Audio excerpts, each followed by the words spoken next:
Exam fighter number 1 पर आप सभी का स्वागत है विद्यार्थियों। तो चलिए हम लोग कल मैक्स वेवर पढ़े थे और फिर आज उन्हीं का टॉपिक जो बचा है उस पे क्लास चल रहा है, रेगुलर क्लास चलेगा। और आज हम लोग पढ़ेंगे सामाजिक वर्ग और व्यवस्था। देखिए इसमें सामाजिक और व्यवस्था, सोशल क्लास एंड ऑर्डर, इसको हम लोग पढ़ेंगे। ज़्यादा हार्ड टॉपिक है नहीं, बस छोटा सा है, टॉपिक भी छोटा है, थोड़ा सा समझना है। तो हम लोग सीधे चलते हैं क्लास के पर। सामाजिक व्यवस्था क्या है? देखिए what is the social order. अब मैं अकॉर्डिंग टू मैक्स वेबर के अनुसार हम लोग बात करें, भाई सामाजिक व्यवस्था है क्या? तो सामाजिक वर्ग और व्यवस्था के मैक्स वेबर किस कॉन्टेक्स्ट में कैसे बात करते हैं, हम लोग इस पर देखेंगे। देखिए इसे भी नेट में क्वेश्चन बनता है, इसलिए पहले समझिए, फिर हम लोग जस्ट 1 या 2 दिन बाद फिर टोटल हम लोग एमसीक्यू लेके आएंगे। मैक्स वेबर की सामाजिक व्यवस्था की व्याख्या शक्ति की अवधारणाओं से प्रारंभ होती है। देखिएगा, यानी जो मैक्स वेबर की जो सामाजिक व्यवस्था है, जो सोशल ऑर्डर की बात करते हैं कि भाई सामाजिक व्यवस्था क्या है, सोशल ऑर्डर है क्या, तो वो किस पे आधारित है? शक्ति की अवधारणा से प्रारंभ होती है। मेन देखिए इसका पर मेन फोकस जो मैक्स वेबर साहब करते हैं वो शक्ति पर करते हैं। शक्ति की अवधारणा से प्रारंभ होती है। सामाजिक व्यवस्था शक्ति पर आधारित होती है। वो बताते हैं कि जो सामाजिक व्यवस्था है वो किस पे? शक्ति पर आधारित होती है। देखिए इनका टोटल जो केंद्र बिंदु है इस टॉपिक में सिर्फ फोकस शक्ति पर है।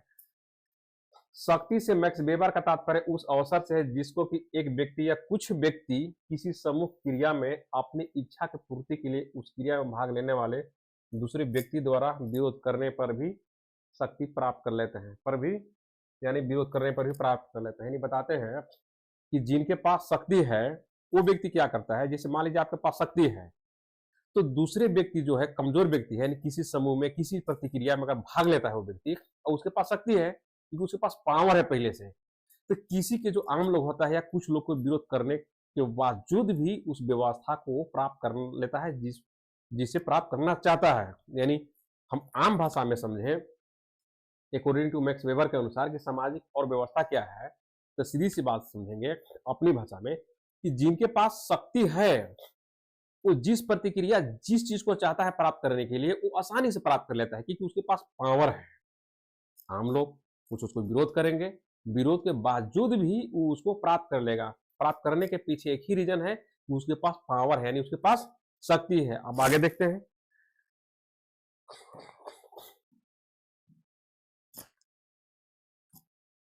दूसरे शब्दों में जिस व्यक्ति या व्यक्तियों के पास शक्ति है वे अपने उद्देश्य की पूर्ति, लक्ष्य की प्राप्ति उस शक्ति या व्यक्तियों की तुलना में जिनके पास शक्ति नहीं अधिक सरल से कर लेता है।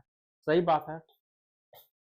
एक तो ये भी बात है कि जिनके पास शक्ति है और जिनके पास शक्ति नहीं है। मान लो 2 व्यक्ति है, चाहे एक के पास शक्ति है, एक के पास शक्ति नहीं है, लेकिन जिनके पास पावर है, जिनके पास शक्ति है, वो व्यवस्थाओं को प्राप्त कर लेता है जिसके पास शक्ति नहीं है उसकी तुलना में अधिक, यानी जैसा चाहता है वैसा कर लेता है। ऐसा अकॉर्डिंग टू मैक्स वेबर साहब बताना चाह रहे हैं कि जिनके पास पावर है वो दूसरे के विरोध के बावजूद भी उस कुछ चीजों को प्राप्त कर लेता है जिसको करना चाहता है। मैक्स वेबर के अनुसार आर्थिक आधार पर प्राप्त शक्ति और साधारण शक्ति में अंतर है। अब देखिएगा यहाँ पे हम लोग थोड़ा सा एक पॉइंट को समझेंगे कि आर्थिक आधार पर, देखिए इकोनॉमी की बात हो रहा है, आर्थिक आधार पर प्राप्त शक्ति यानी जिनको इकोनॉमी आधार पर प्राप्त शक्ति है और साधारण शक्ति में अंतर है। सही बात है। आज के मॉडर्न में भी यही कॉन्सेप्ट आपको क्लियर हो रहा है कि हाँ सही बात है। जिनके पास आर्थिक आधारों पर शक्ति है और साधारण शक्ति में बहुत ज्यादा वेरिएबल है, बहुत ज्यादा अंतर है। क्यों? क्योंकि जिसके पास आर्थिक आधार पर शक्ति है वो अपनी व्यवस्था को बहुत जल्दी प्राप्त कर लेता है। आगे समझेंगे क्या है। आर्थिक शक्ति न केवल आर्थिक क्षेत्र में इसे प्रतिष्ठित करती है बल्कि सामाजिक प्रतिष्ठा भी प्रदान करती है। ये तो भाई फैक्ट बात है कि जो व्यक्ति आर्थिक आधार पर पावरफुल होता है, जिसके पास शक्ति है, आर्थिक आधार पर है, तो सिर्फ आर्थिक क्षेत्र में ही नहीं इसे प्रतिष्ठा प्राप्त करती है बल्कि सोशल के लोग कहें कि सामाजिक लोग, सोसाइटी आधार पर भी उसकी प्रतिष्ठा बनी रहती है। मनुष्य केवल इसलिए ही शक्ति प्राप्त नहीं करना चाहता कि वह धनी बन जाए, वह शक्ति इसलिए भी प्राप्त करना चाहता है कि उसका समाज में सम्मान हो। एकदम परफेक्ट बात है।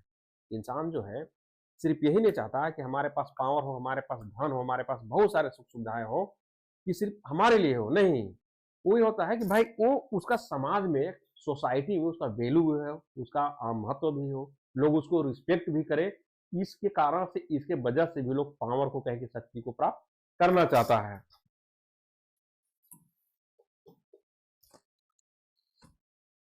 परंतु यह भी सच है कि केवल धन या शक्ति ही सदैव सामाजिक प्रतिष्ठा प्रदान नहीं करती। देखिए यहाँ पे एक पॉइंट आया है, थोड़ा सा देखेंगे कि परंतु यह भी सच है कि सिर्फ धन ही या शक्ति ही सदैव सामाजिक प्रतिष्ठा प्रदान नहीं करती है। अगर आपके पास धन है और कहें कि शक्ति भी पावर है, लेकिन सोचेंगे कि हमारे पास धन शक्ति है तो क्या हमें सोसाइटी के लोग ही प्रतिष्ठित करेंगे? ऐसा भी नहीं है, क्योंकि धन है यानी आपके पास पावर भी है, तो उसके प्रतिष्ठा प्राप्त करने योग्य आप रहेंगे तभी आपको प्रतिष्ठा भी प्राप्त होगा, अदरवाइज होगा ही नहीं। क्योंकि धन, देखिए मैक्स वेबर साहब यहाँ पे कुछ एक पॉइंट को बताए हैं कि सिर्फ धन या शक्ति ही प्रतिष्ठा प्राप्त करने का बेस नहीं है। मेजर पॉइंट तो धन, आर्थिक पावर पर बात करते हैं, लेकिन हर चीजों को यानी हर मायने में कहेंगे कि हमारा तभी सोसाइटी में या समाज में हमारा प्रतिष्ठा बना रहेगा कि मेरे पास धन है, संपत्ति है। नहीं, वो ऐसा नहीं है।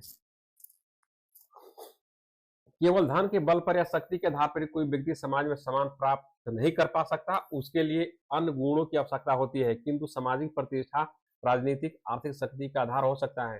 सही बात है। देखिएगा कि जो उसको शक्ति समाज में, यानी कहे कि शक्ति के आधार पर ही नहीं, यानी केवल धन के बल पर यानी धन के आधार पर ही नहीं समाज में सम्मान पा सकता है, उसके लिए क्या है, गुणों की आवश्यकता होती है। यानी आपके पास पावर भी है, धन संपत्ति सब चीज भी है, लेकिन प्रतिष्ठा प्राप्त करने वाली आपके गुण नहीं है। मानो चलिए कि आपके पास पावर है, बहुत सारा प्रॉपर्टी है, बहुत सारी चीजें हैं, लेकिन आप उसका मिस यूज करते हैं, आप दूसरों को भी रिस्पेक्ट नहीं करते हैं, तो आप रिस्पेक्ट पाएंगे कहां से? तो ही बता रहे हैं कि परंतु सिर्फ इसी के आधार पर, आप धन के आधार पर, पावर के आधार पर नहीं समाज में, सोसाइटी में आप प्रतिष्ठा प्राप्त कर सकते। गुणों की, देखिए एक पॉइंट है यहाँ, गुणों की भी आवश्यकता होती है। उसके लायक रहेंगे, आप में गुण रहेगा, तभी लोग आपको रिस्पेक्ट करेगा। सामाजिक प्रतिष्ठा राजनीतिक आर्थिक शक्ति का आधार हो सकता है। सही बात है, सामाजिक प्रतिष्ठा ये आधार बेस हो सकता है। राजनीतिक में भी लोग पा लेते हैं, आर्थिक आधार पर भी पा लेते हैं, ये बेस हो सकता है कि बेस मानते हैं, लेकिन आपके पास उसके योग्य, उसके गुण भी होना चाहिए, तभी आपको समाज में सम्मान मिलेगा। मैक्स वेबर के शब्दों में, जिस ढंग से सामाजिक प्रतिष्ठा किसी समुदाय के विशिष्ट समूह में बटी होती है, उसी को हम सामाजिक व्यवस्था कह सकते हैं। देखिएगा मैक्स वेबर के शब्दों में, अब देखिएगा लास्ट पॉइंट है, मैक्स वेबर के शब्दों में, जिस ढंग से सामाजिक प्रतिष्ठा किसी समुदाय के विशिष्ट समूह में, यानी इसमें विशिष्ट समूह में बटी होती है, उसी को हम सामाजिक व्यवस्था कहते हैं। अब देखेंगे थोड़ा सा इनका विशेषताएं थोड़ा समझेंगे अच्छे से। सामाजिक वर्ग की अवधारणा व विशेषताएं देखेंगे क्या है। वेबर की सामाजिक वर्ग की अवधारणा मुख्यतः आर्थिक आधारों पर आधारित है। वो तो शुरू में मैक्स वेबर कहे हैं, शुरू में आपको समझा दिए हैं कि उन्होंने सामाजिक वर्ग की व्यवस्था उनका जो है कि आर्थिक आधारों पर आधारित है। सामाजिक वर्ग से मैक्स वेबर का अभिप्राय उस समूह से है जिसे कि आर्थिक कारणों से निर्धारित समान सामाजिक अवसर, जीवन संबंधी सुख सुविधाएं प्राप्त होती है। यानी आर्थिक आधार पर ही सुख सुविधा, कहे कि एक प्रकार से प्रतिष्ठा, ये सारे व्यवस्थाएं जो मिलती है इकोनॉमी के आधार पर मिलती है। मैक्स वेबर के अनुसार हम एक समूह को तब वर्ग कर सकते हैं जब उस समूह के लोगों को जीवन के कुछ विशिष्ट अवसर समान रूप से प्राप्त हो। दिखिएगा, यानी बता रहे हैं कि हम एक समूह है, किसी कम्युनिटी है, मान लो कि एक समूह है और एक वर्ग है, तो तभी एक समूह को हम वर्ग कर सकते हैं जब उस समूह के लोगों के, जिस कम्युनिटी के, जिस समूह की बात हो रहा है, उस लोगों के क्या जीवन के कुछ विशिष्ट, यानी कहें कि एक प्रकार से कुछ खास अवसर सभी को प्राप्त हो, तो हम उसको समान रूप से कर सकते हैं। तब हम उसको क्या, कुछ विशिष्ट वर्ग प्राप्त हो तो उसको वर्ग हम कर सकते हैं। यहाँ तक कि यह समूह वस्तुओं पर अधिकार या आमदनी की सुविधाओं से संबंधित या आर्थिक हितों द्वारा पूर्णतः निर्धारित तथा वस्तुओं के श्रमिक बाजारों की आवश्यकता के अनुरूप हो। अब देखिएगा, जब इकोनॉमी की बात आ रहा है, जब हम लोग इसमें और थोड़ा सा नेक्स्ट टॉपिक पढ़ेंगे तब और आपको क्लियर होगा, लेकिन फिलहाल समझिए क्या कर रहे हैं कि यहाँ तक कि यह समूह, कम्युनिटी की बात हो रहा है, वस्तु पर अधिकार या आमदनी की सुविधाओं से संबंधित है। क्या है, एक तो अधिकार की बात हो रहा है और आमदनी की, किसका, किसी भी कम्युनिटी समूह के लोगों की, उनका बात हो रहा है कि सुविधाओं से संबंधित, जो उनको सुविधाएं हैं उससे संबंधित आर्थिक हितों द्वारा पूर्णतः निर्धारण तथा वस्तु या श्रमिक बाजारों की अवस्थाओं के अनुरूप, यानी बाजार के जो अवस्थाएं हैं उसके अनुरूप हो।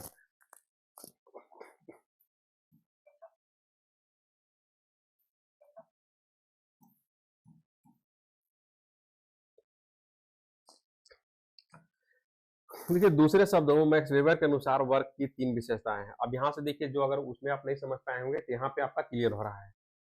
एक वर्ग प्रायः सभी सदस्यों को बहुत कुछ एक सी आर्थिक सुविधा या अवसर प्राप्त होते हैं। सही बात है, यानी वर्ग में सभी सदस्यों को, उसमें कम्युनिटी की हम लोग बात कर रहे थे, समूह की बात कर रहे थे, तो सभी सदस्यों को बोल रहा है प्रायः एक वर्ग की बात हो रहा है। यदि एक वर्ग है तो उसके जितने भी सदस्य, जितने भी मेंबर है, वो बहुत कुछ हद तक, यानी कहें कि बहुत कुछ एक सी आर्थिक सुविधा या अवसर प्राप्त हो, या आर्थिक व्यवस्था प्राप्त हो, या आर्थिक चीजें प्राप्त हो, या उसको क्या अवसर, जो क्वेजन है, सभी के एक समान रूप से प्राप्त हो।